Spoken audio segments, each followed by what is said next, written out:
Great rulers often have myths and legends form around them, from the deification of Alexander the Great to more recent examples like how George Washington could not tell a lie. Sometimes these stories are inspired by the leader's qualities and taken to the extreme, while other times they are calculated propaganda to help bring support to these leaders, or sometimes they're a mix of both. But what is unusual is when these myths and legends grow around a leader who doesn't even exist, as is the strange case of Prester John, the priest-king of a non-existent Christian utopia.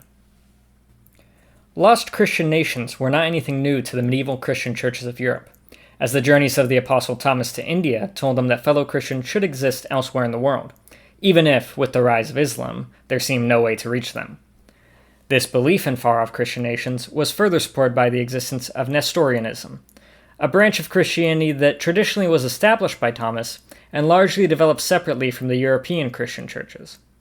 This sect of Christianity spread far into the East, stretching from the Middle East to the edges of China at different points in history.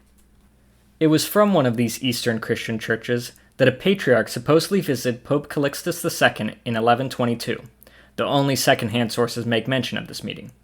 This patriarch was called John, and he came from the Indian Church of St. Thomas. While speaking to the Pope, he made claims that he was both the spiritual and temporal ruler of a Christian nation in India. He also said that his land was watered by the Pison, one of the rivers mentioned in Genesis as being part of paradise, and that the capital of his city was so large that walking around its wall would take 4 days. Alongside his claims, he may have suggested that, given his position as a ruler, he may be able to provide aid to Christendom in times of need. 23 years later, it might have seemed that the Patriarch John had made true to his promise when the Seljuk Sultan was defeated by a nation in the east.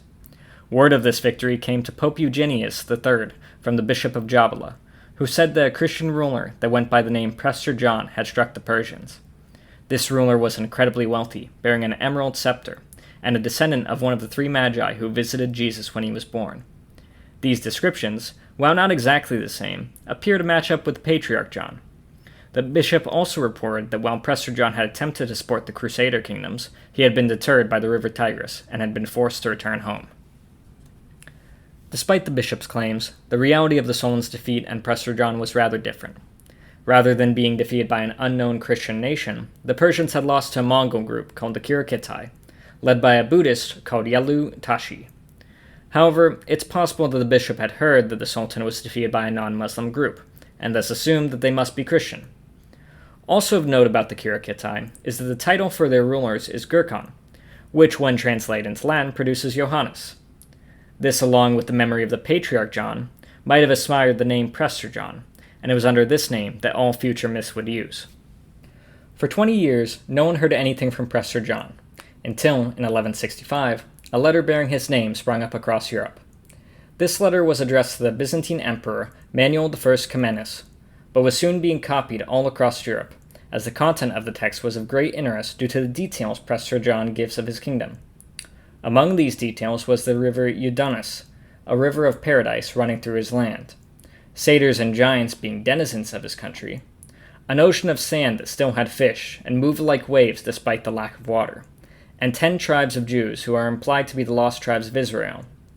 Also included in this text was an anti-Byzantine bias, as the emperor is addressed merely as a governor of the Romans, and the great wealth of Prester John in comparison to the emperor is highlighted. For what purpose this letter was made remains a mystery, though modern speculation is believed it could have been to support papal government over the empire, or perhaps as propaganda for the Third Crusade. While it's unlikely that people reading the letter believed all the claims within, it was still given enough credibility that many believed that Prester John's kingdom existed. This included Pope Alexander III, who in 1177 sent a letter to Prester John. What became of his messenger is unknown, but no further communication from Prester John ever arrived. Again, the tales of Prester John grew dormant, with no new information coming to light until the end of the Fifth Crusade. At this point, Genghis Khan had struck at the Saracens and was forging the Mongol Empire. This information, muddled through distance and biased, became a relative of Prester John, called King David, had routed the Saracens from the east. With this new empire that Genghis Khan had built, travel to the east became far easier for Europeans, and so a number of missionaries were sent forth in search of Prester John's kingdom. One such missionary was a friar called John of Plano Carpini, who was sent by the Pope to carry letters to Genghis Khan in 1245. While visiting, he confirmed that the Mongols were not Prester John's people, though in different versions of his account he detailed who the real Prester John was. In one version, Prester John lived besides the Kirai in India Major, and had defeated the Great Khan by using explosives on the backs of horses, detonated by suicide soldiers. In another version, Prester John and his son David, who were kings of India, had been invaded by Genghis Khan and the Mongols, who had previously paid tribute to the priest-king's realm. The difference in these stories is likely to do with the opinion of the times when they were told. The victorious Prester John turning back the Mongols comes from the hope that Christian kingdoms existed on the edges of the map as beacons of Christianity. The defeated Prester John came once knowledge of the East became more concrete, and hope for a far-off Christian domain had ended, as well as to gain favor with the powerful Mongol Empire. In 1253, another followed John of Plano Carpini in seeking the truth about Prester John.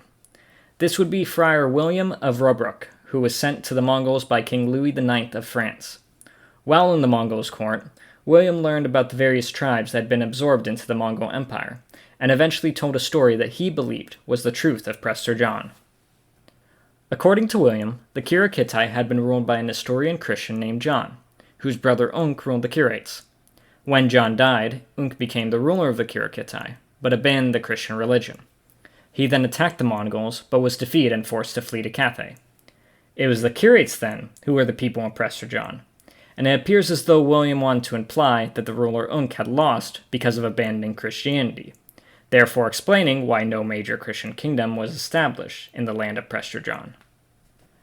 While Friar William's story is not accurate, there is some historical basis in it. Unk was likely Tungrul, the chief of the Kirates who had once been the patron of Genghis Khan, but was defeated near the end of Genghis Khan unification of the Mongolian tribes. As for King John, the name and ruler of the Kirai, Kuchluk, is likely the basis for him, though he was unlikely to have been Christian, and the reason for making him the legendary Christian priest-king makes little sense. The reason for making this story, however, do make sense, as Friar William would have been able to learn much about the Mongolian tribe's history, and would have discovered that it was impossible for the Kirai, who many thought were the people of Prester John, to be those people, as they had never been Christian. The Kirates, however, had been Christian, and were the most influential Christian group in Central Asia. This story, then, was William's attempt to shift the people of Prester John from the Kirai to the Nestorian Kirates. The famous traveler Marco Polo also spoke of Prester John, agreeing with Friar Williams that the Kirates were the people of Prester John, though adding the cause of the conflict between them and Genghis Khan. In Marco Polo's tale, Genghis Khan had asked for Prester John's daughter in marriage, but had received an insulting reply. In response, Genghis Khan declared war on Prester John, the conflict eventually ending in Prester John's death. Marco Polo also explained that Christian astrologers had prophesied that Genghis Khan would win, and for that reason he treated all Christians with respect.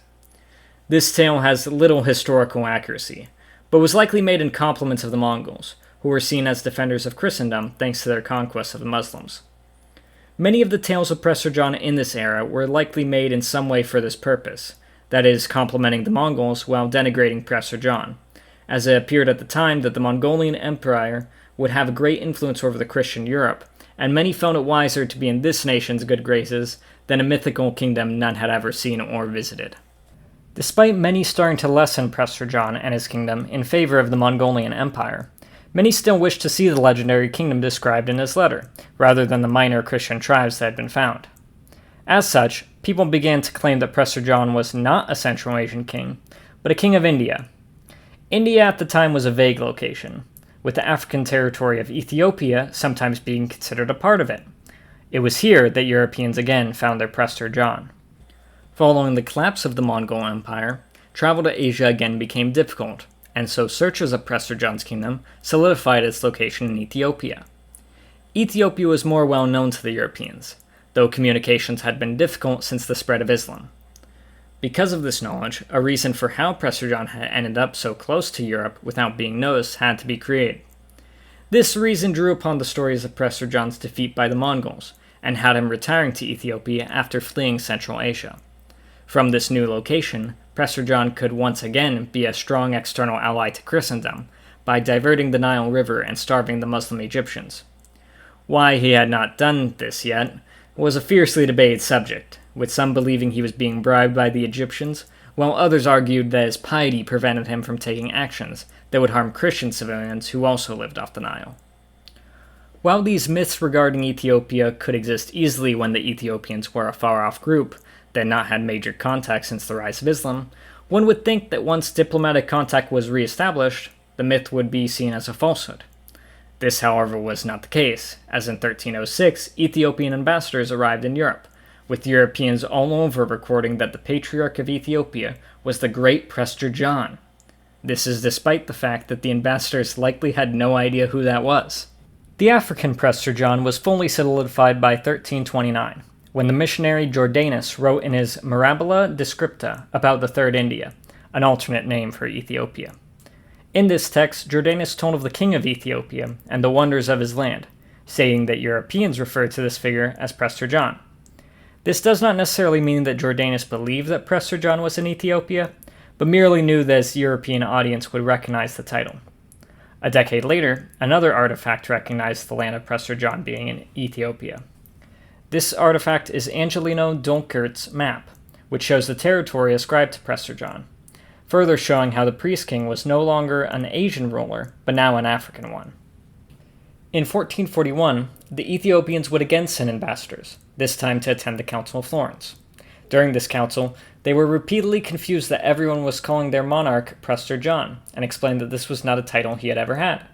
Despite their protest, most Europeans ignored the ambassadors, and so Prester John remained a common title for the Ethiopian king for numerous centuries.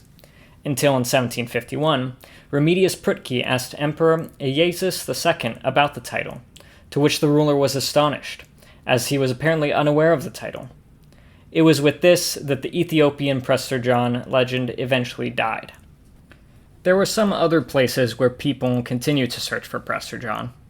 For example, a number of early travelers to America were on the lookout for the legendary kingdom, though few likely actually thought they would find it on a continent that had not been widely discovered by Europeans when the supposed letter of Prester John had been written.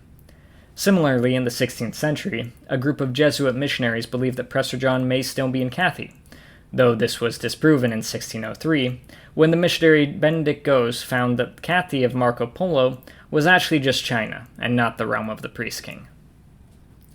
With these loose ends finally tied up, the Prester John legend faded. That is not to say that it doesn't have an enduring cultural impact, small though it may be. For example, the writings of Shakespeare include a reference to Prester John in Much Ado About Nothing. Prester John is also a character in Marvel Comics, acting as a villain for Thor, Deadpool, and the Fantastic Four. Numerous books, usually fantasy or adventure, have also referenced the legendary figure in them. But with the edges of the map finally filled in, this territory of imagination is the only place that the mythical ruler can inhabit, the place where he began, and the place where he ends. Thanks for watching to hear about the myth of Prester John. If you liked this video, feel free to give it a like and subscribe, or check out one of my other videos. Thanks for watching.